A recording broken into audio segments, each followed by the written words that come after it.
ഇനി മേലാൽ സപ്ലൈ എഴുതാനല്ലാണ്ട് നീ വീടിന് പുറത്തിറങ്ങിയാ നിന്റെ കാലിലും മെഡുലാവളാകട്ട ഞാൻ തല്ലി പിടിക്കും. നിങ്ങൾ ഇവനെ വഴക്ക് പറഞ്ഞിട്ട് എന്താ കാര്യം? ഇവനെ നാശാക്കുന്നത് എന്റെ പണക്കാരൻ സുനിമോനാ. സത്യം, ഇനി മേലാൽ നീ അവന്റെ കൂട്ടുകൂടരുത്. കൂട്ടുകൂടിയതാണ്ട നിന്റെ കയ്യിന്റെ മെഡുലാവളാകട്ട ഞാൻ തല്ലി പിടിക്കും. ബബ്ലീഷ് അവന് പറഞ്ഞു നോക്കെടുത്തില്ല, അപ്പോഴേക്കെത്തി അശ്വരീകരം. ഇത് ഞാൻ ഡീൽ ചെയ്തോളാം. ബബ്ലീഷും മുബ്ലീഷും ഒന്നും ഇവിടെ ഇല്ല. നീ പോയാ. അവൻ എവിടെ പോയതാ? അച്ഛാ അച്ഛാ അച്ഛാ. അവൻ എവിടെയും പോയിട്ടില്ല, ഇവിടെ തന്നെ ഉണ്ട്. മോൻ വാ. അമ്മയ്ക്ക് സുഖം തന്നെയല്ലേ?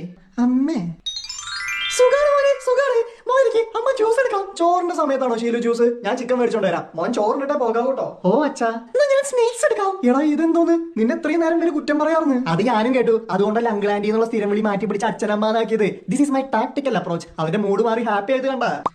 എടാ എനിക്ക് ഇതേപോലെ വരെ ഹാപ്പി ആക്കണം. എന്തെങ്കിലും അപ്രോച്ച് ഉണ്ടോ? ഉണ്ട്. നീ നാട് വിട്ട് പോയാൽ മതി. ഓ, നാട് വിട്ട് പോയാൽ വരി വിഷമിക്കും, എന്നിട്ട് 2 ദിവസം കഴിഞ്ഞ് തിരിച്ചു വന്നാൽ ഹാപ്പി ആവും. അങ്ങനെയല്ലേ? അല്ല, നീ നാട് വിട്ട് അങ്ങനെ പോയാൽ മതി. തിരിച്ചു വരണ്ട, അവർ ഓട്ടോമാറ്റിക്കലി ഹാപ്പി ആയിക്കോളും.